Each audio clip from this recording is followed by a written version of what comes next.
The search for a convicted murderer who escaped from prison expands. How has Danelo Cavalcante evaded police in Pennsylvania for so long? A US Marshal is here to talk about the search. Welcome back to Sidebar here on Law and Crime. I'm Anjanette Levy. Danelo Cavalcante was convicted last month of murdering his girlfriend back in 2021 by stabbing her 38 times in front of her two children. Now he has escaped from jail where he was being held, and there is fear about him being on the loose. Cavalcante escaped from the Chester County Prison last Thursday, days after he received a life sentence, so it appears he likely has little to lose. Police have been scouring the area in southeast Pennsylvania searching for him. Cameras have captured Cavalcante at night in yards and other areas.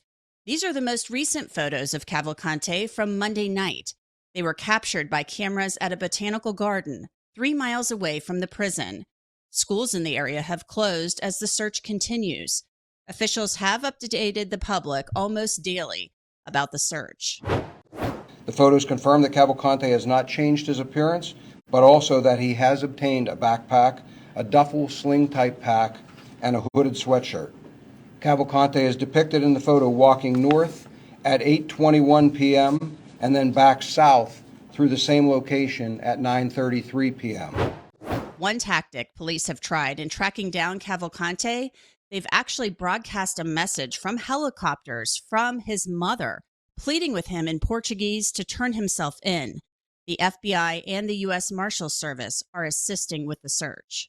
Joining me to discuss the manhunt that's underway in Pennsylvania is someone who knows a lot about this. He is Art Roderick. He is retired from the U.S. Marshal Service, where he was the Assistant Director of Investigations. Art, welcome back to Sidebar. Thanks for coming on. No problem. Thank you. Art, give me your take on this. I mean, this seems like pretty scary stuff. This is a guy who's been convicted of murder. To me, I look at it and I think he may have nothing to lose. He just was sentenced to life in prison. What are your thoughts on this escape? Yeah, this is a pretty desperate individual. He not only has he been convicted for murder here, but he's also wanted in Brazil for another homicide.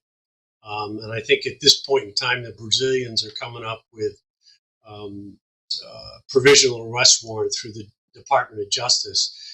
But they probably won't get him because he's been sentenced to life up here and obviously will be facing some other charges, really lesser charges based on his sentence that he got from the state for life without parole.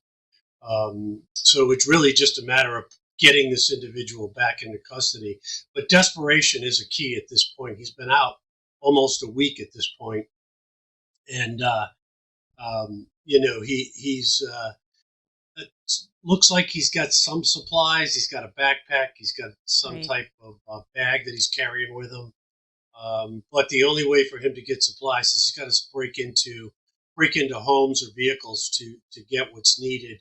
And that's really where the desperation part comes in. Hopefully we don't end up with a situation where we either have a barricade situation or a hostage situation involved in him getting into one of these homes to get supplies.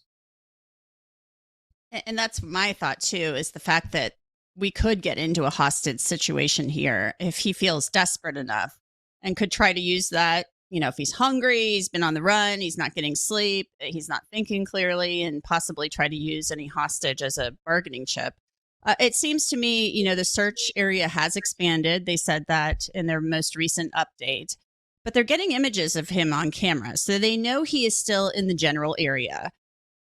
I mean, what do you do? Do you just hope that he eventually gets so worn out that you happen upon him, or you just keep following the video images as they come in?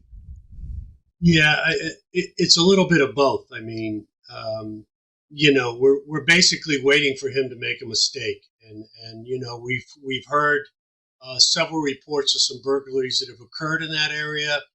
They haven't 100% been confirmed to him, but more than likely they are him breaking into homes and taking supplies and what's needed.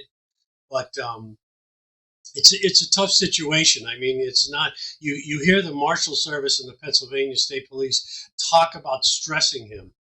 And what that means is they want him to know that they're right on his heels, so that he's not sleeping. So psychologically, he's being worn down, so that eventually he makes a mistake, or they get a phone call from someone that they've seen him in the area. So they have caught him on camera several times, which is a good thing because it allows law enforcement to know, obviously, that he's still in a particular area and operating in that area and trying to survive in that area. So that is key for law enforcement to adjust whatever perimeter they have set up. But, initially when this all started, whenever we have any of these types of manhunts, it's always the loose perimeter that you're worried about. In other words, is this individual able to slip out of the initial perimeter, which he was able to do, but thank goodness for those trail cams that we were able to reestablish another perimeter. And really, it's going to come down to keeping that perimeter very tight and not allowing him to slip through it. I mean, how do you keep the perimeter tight? I ask because it's not like you can just line up people around. I mean, I don't think anybody has the manpower for that. So you just station people in strategic locations where it could be an exit point. Yes, it is done. It is, you do look at overhead maps and you try to map out, okay, what are some logical areas to set up roadblocks, checkpoints. But it is very difficult, and it is really intense resource driven, and it requires a lot of people. But you also have canines out there, you have drones, you have static patrols. There's different things that you can do technology wise now in order to try and locate this individual. And I know from the Marshall Service perspective, and having worked hundreds of these cases, they know what they're doing. They know what's got to be done at this particular point, and they're actually doing it. It's just a matter of getting fresh bodies in to relieve those officers that are tired right now from working for the past 5-6 days. So really, that's what it's coming down to at this point.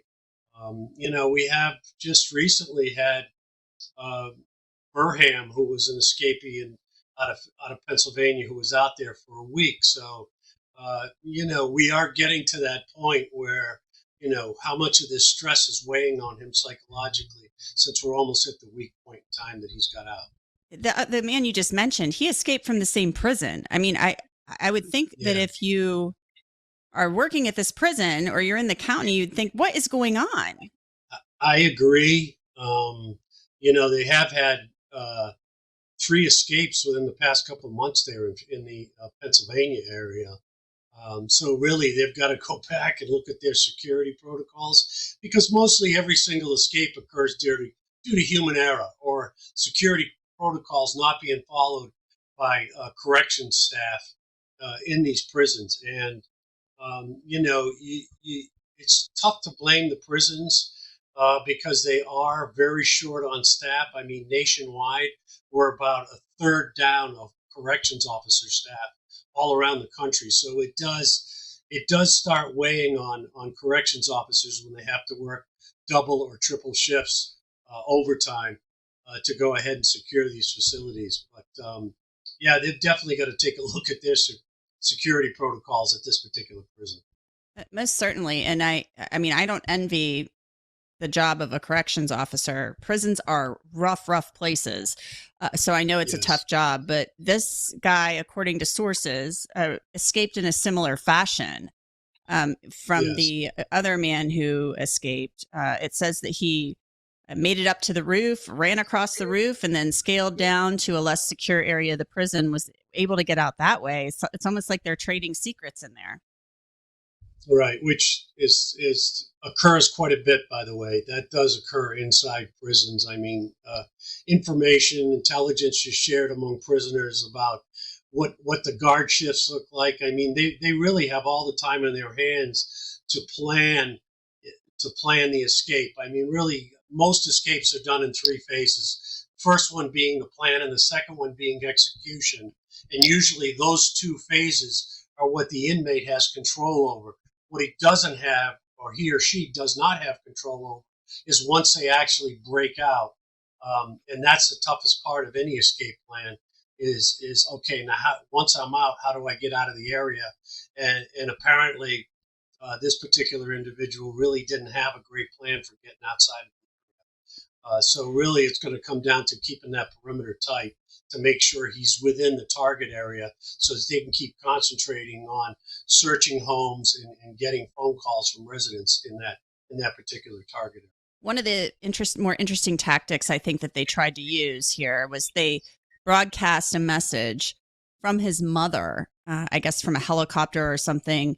She's speaking in Portuguese, pleading with him to turn himself in. That hasn't worked so far, but I thought it was interesting that they attempted that. Is that something that's commonly done? It is, but it's also very much based on the relationship, the family relationship. The last thing you want to do is bring in an antagonist into the situation. So apparently this individual and his mother must have had a good relationship because that's what they tried. I mean, we have done this in the past where we've brought family members in to plead for an individual to give themselves up. It's not unusual. What's unusual here is they're broadcasting this out over loudspeakers from vehicles and from aircraft, from helicopters. So that is a unique take, but we've used family members in the past to try to get individuals to surrender. Well, Art, thank you so much for joining us, Art Roderick, retired U.S. Marshals Assistant Director of Investigations. We really appreciate your time. Thank you. That's it for this edition of Law and Crime's Sidebar podcast. You can listen to and download Sidebar on Apple, Spotify, Google, and wherever else you get your podcasts. And of course, you can always watch it on Law and Crime's YouTube channel. Remember to hit the subscribe button. I'm Anjanette Levy, and we will see you next time.